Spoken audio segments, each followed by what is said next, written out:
All right, so now that we have an introduction, I just wanted to tell you a little bit about why I did this course. I always wanted to do this. I waited for a long time.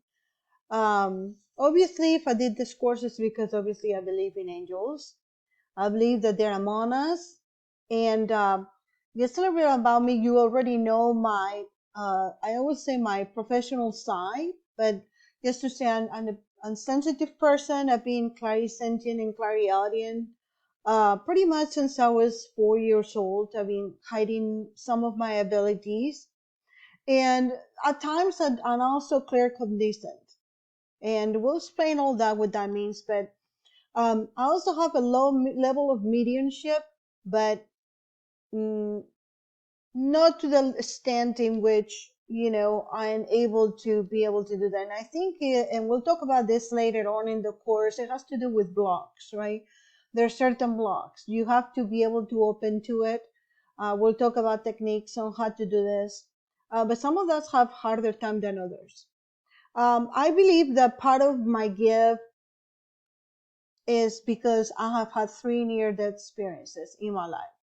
And I will not go too much into that, but just to let you know that that's probably one of the things that normally people that have near-death experiences or have had anything traumatic, maybe the pass of a loved one that was very close to them. There's certain things that I'm not really sure how it works. I'm not really sure um, how it will be different from one person to the next. I think it's different from everybody. But I believe that in my case, that was part of the reason why I have some of these abilities. Okay, so we're gonna talk next about let's start with the now that you know a little bit about me, let's start about foundation of understanding. So an angel in our terms is a celestial non-physical being who is an egoless messenger of God. In fact, if you go through the history, the word angel derives from the Greek and translates to the phrase messenger of God. I'm pretty sure that a lot of you already know that. That's pretty well known fact. Angels are the deliverers of heaven's love and guidance. So I know that normally every person has at least two guardian angels. Many people have more. We're going to talk about during the course about, for example, people that have been adopted, or people that have had traumatic things as a young person through their life. They might have called themselves angels to be around them.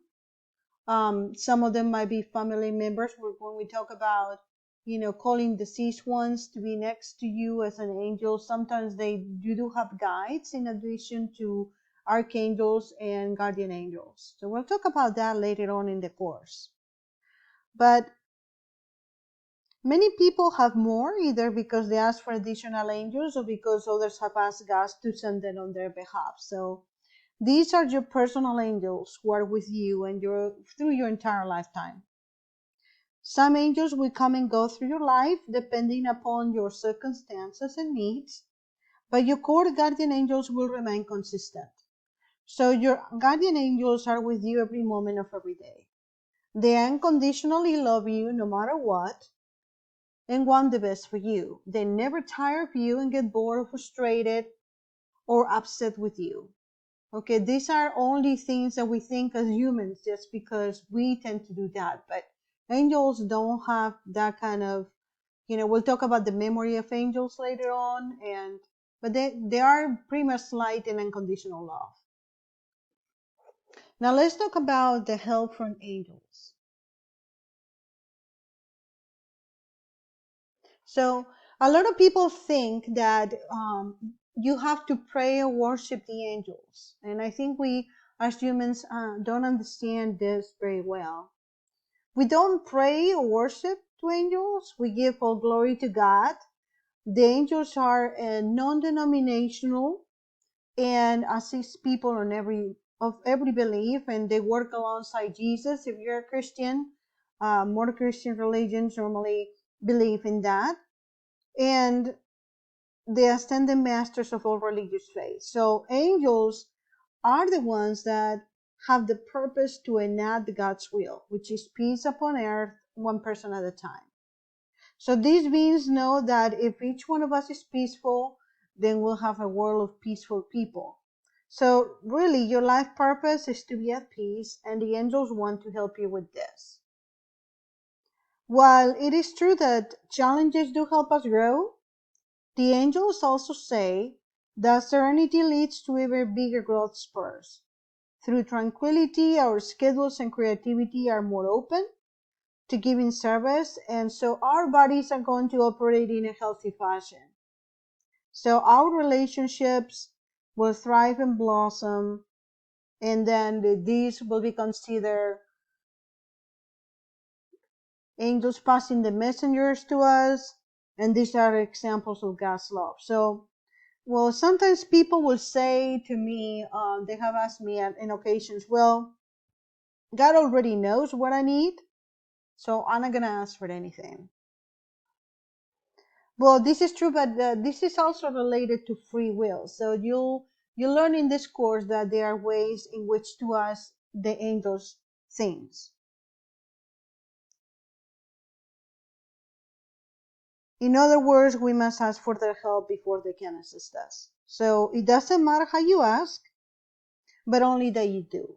And I always thought about how do we ask angels? A lot of people praying, obviously. I think that for most people, that's a way to ask things to God or to the angels. But you really remember that angels are all knowing.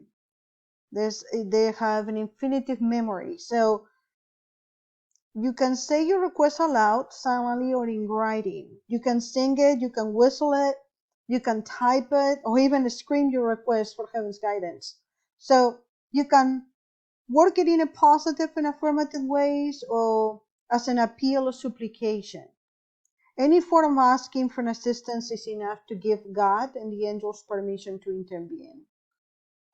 I also have heard people that say, well, I'm not going to bother heaven or angels with my petty task.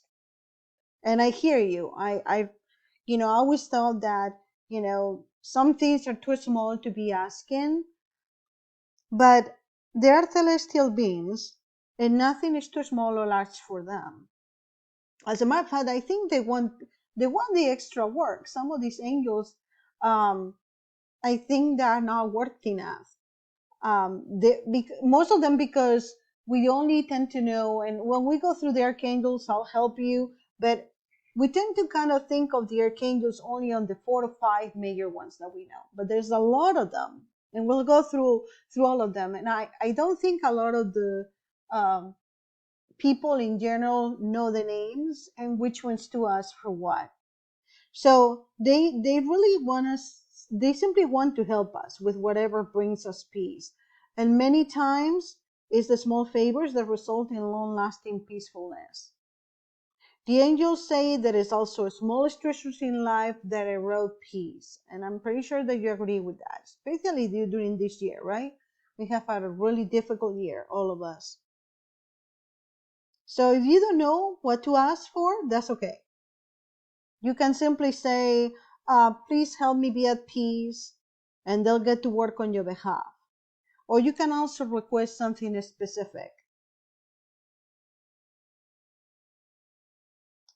Just remember that you don't want to hang God and the angels script about how to fix a situation. Also, one of the things that used to worry me a lot is, do we really have to waste time and energy worrying about how heaven will help you, or will help us, or will help you? Um, So your job is only to ask for help and then follow the guidance sent to you.